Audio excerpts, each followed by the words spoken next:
If you do not know who this is, you probably have not been paying attention to New York cannabis over the last 7 years.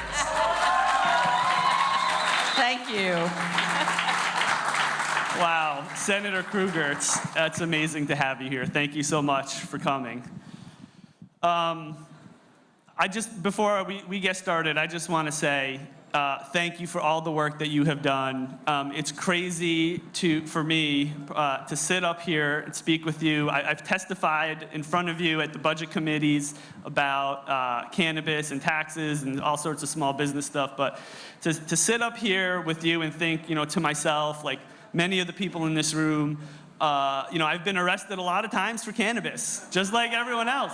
And to think we could actually have this discussion, I could be on stage and it's okay, I'm a small business owner, and it's not stigmatized anymore. That was a huge part because of what you've been doing with the murder. Right. So thank you so much for that. Thank you. Thank you. And you know what? That's exactly why I got involved. I was, to some degree, the least obvious person to carry a legalized cannabis law. I kept telling everyone I stopped using cannabis in 1976. At my last time using cannabis, it was the Rocky Horror Picture Show, Chicago, in outfit on Friday night, where they just passed cannabis up and down the rows. You basically had to use it. But that was it. That was the last time. But I got involved because I thought it was insane that we were busting tens of thousands of people of color for doing exactly the same things I did as a teenager and all the white kids in my district were doing, but they weren't getting in trouble. And there was something really wrong with this. Oh, right now. So I am so glad to see all of you here and to recognize that this is exactly what we hoped to accomplish. A piece of legislation that didn't invite large corporations or pharmaceutical companies into New York. Yes, thank you so much for that. But that would make sure we were moving you from illegal activity to legal business activity, because that would be a win-win for everyone. Yes. So I'm really excited to see everybody here. So I'm curious, in that process, since you started this, I think 7 years ago, right? 7 years, how has that changed? Like when you started 7 years, did you have the same viewpoints you had today? Were you thinking, all right, we've got to get the legacy people in, we've got to make sure this is small business, or did it start somewhere else, and then we had a governor who was, let's say, anti-cannabis, and then to where we are today? What was that trajectory like for you? So, the first time I introduced the bill, I did it with the intention of forcing the then governor to accept medical marijuana. He was actually anti-all cannabis, including medical cannabis. And I said to myself, if I put in a bill for legalized cannabis, he will be so freaked out that he will immediately say, we can do medical cannabis. Go away, Liz Krueger, you're out of your mind. And 3 days after I introduced my legal cannabis bill, he announced a medical marijuana bill. So it worked, actually. So the strategy was, I knew we'd need to do medical first, and I was pushing, the rock up the hill with him, so that we did get medical marijuana, and then it just took a whole lot longer to get him to actually be willing to do legalized cannabis. But it gave us an opportunity to watch what was going on state by state by state, and to learn what was working and to learn what wasn't working. And literally, a state would start up their program, and we'd watch for like 6 months, 9 months, and we'd go, okay, this goes in the bill, this was good. This comes out of the bill, this was a disaster in X, Y, and Z state. So even though it took us forever, the value I really do believe is we came out with a bill that's better than any other bill in the country and gives New York an opportunity to have the most successful local small participant cannabis program in the country. And I'm feeling pretty good about that.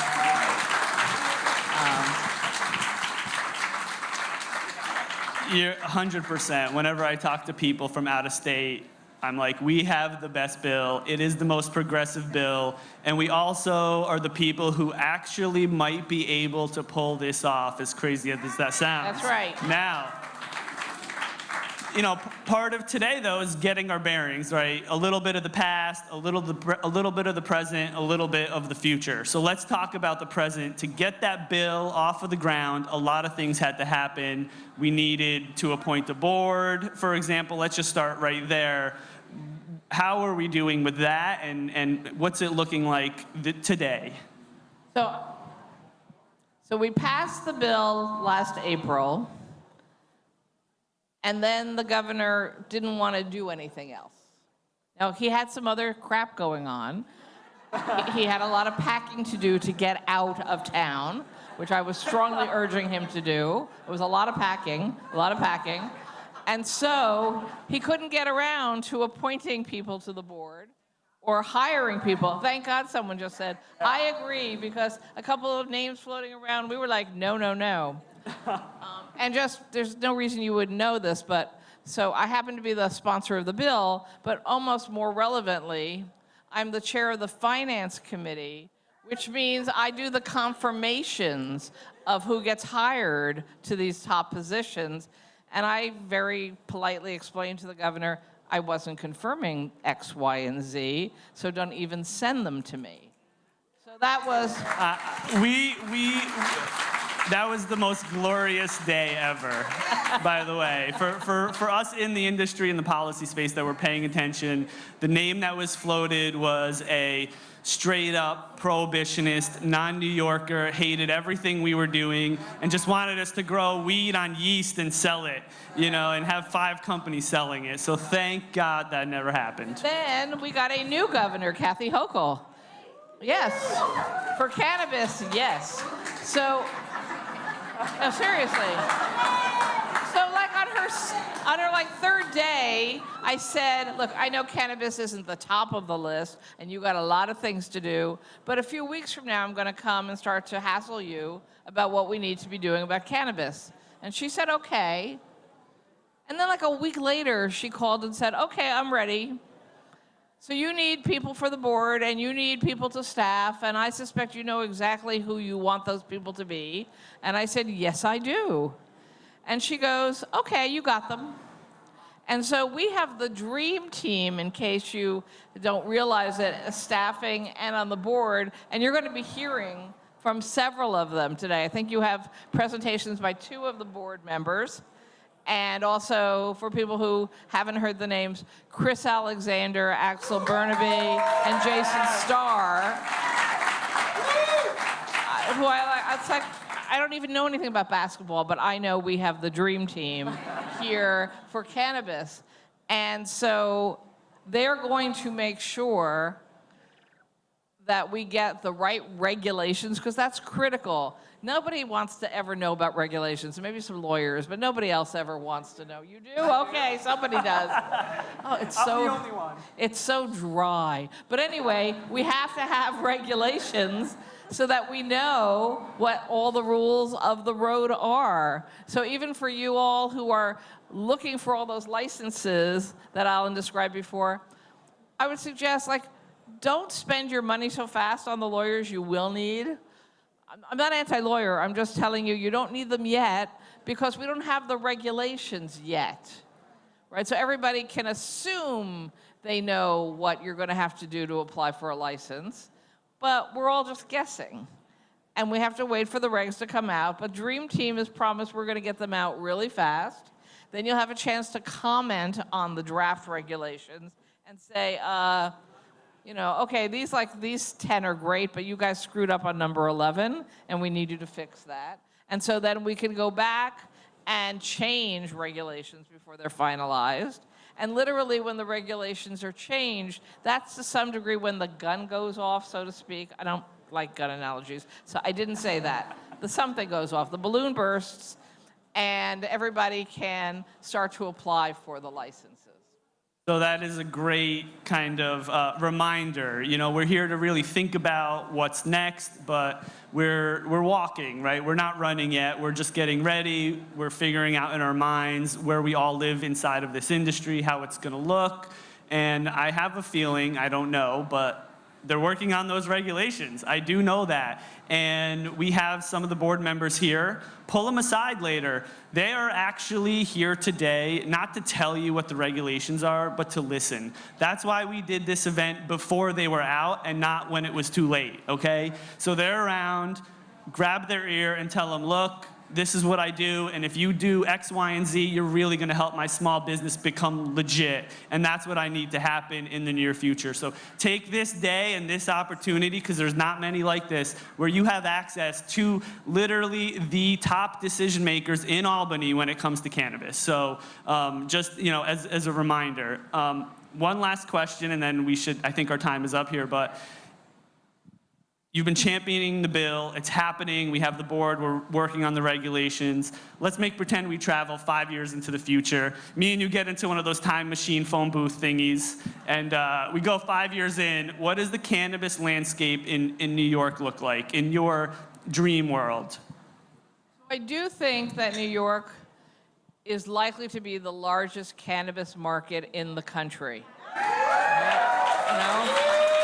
You know, look, the truth is, even when I was lobbying this bill with colleagues who were nervous about cannabis coming to their communities, I would go, no, it's in your communities. Like, no, you're worried about your high school students. I get it. They already have access. Ask your principals. There's no area of New York State that doesn't have a cannabis industry. What we want is a legal, regulated industry where you know that what you're buying is exactly what you think you're buying, that you know that the person you're buying it from isn't working with some cartel selling other much more dangerous drugs behind the building also. You know that if your kid shockingly doesn't follow the law that says you have to be 21 and figures out how to get some cannabis for themselves at 16. I told you when I last smoked cannabis, the first time I smoked cannabis, and I smoked a lot of it, was in junior high school. I was a very precocious teenager. So like 14 and 15, I didn't go to school. I was just high. Wasn't a good idea. Not a good idea. That's why this law says 21. But I'm not like an idiot. Teenagers figure out how to get things that they're not supposed to. You want them to at least get safe product, and you don't want to destroy their life with a criminal record because they're stupid teenagers. Who wasn't a stupid teenager? Seriously. We're all stupid teenagers, and then we grow up, hopefully. So I hope that we will have a legal, regulated market that is successful, that the pricing, and we have to be really careful and smart, people, including government, with not overtaxing. If we make the legal product so much more expensive than what I could buy in Washington Square Park when I walk out of here, we flunk the test, right? So we need to make sure that we are smart about the business we are trying to successfully build. Because we want you to be successful. We want you to be honest taxpayers, contributing. Because you know what? We also set up in this law, and probably 5 years from now is when we really start to see significant revenue. The money's going into drug treatment and education about not getting involved in dangerous drugs. The money is going into our school systems, all right, to help with our educating our kids, all right. The money is going into reinvestment in poor communities where the most harm of the drug wars were done. That is the commitment of the legislation, and it was our toughest fight with the ex-governor. The concept to him that somebody else would decide where the money went, no. But he was in a negotiating kind of position that night. So I also, even though I know I'm supposed to be done, Crystal Peoples-Stokes, who's not here, was my, yes, applause. my partner in this for 7 years. She's the majority leader of the Assembly, the other house, African-American woman from Buffalo. And every time anybody would try to push us around, negotiate us out of our position, or lie to us and say, Crystal said it's okay, Liz said it's okay. Yes, they lie to you too. We would just text each other going, is this happening? And we'd just go, no effing way. And we would stay strong to what we knew was the right answer for New York. So I could not have done this without many, many colleagues and advocates helping. But I never want to skip highlighting Crystal Peoples-Stokes and her role in this also. Thank you, thank you. That was amazing. Our time is up, Senator. Thank you so much. Thanks a lot. Hope you have a great day.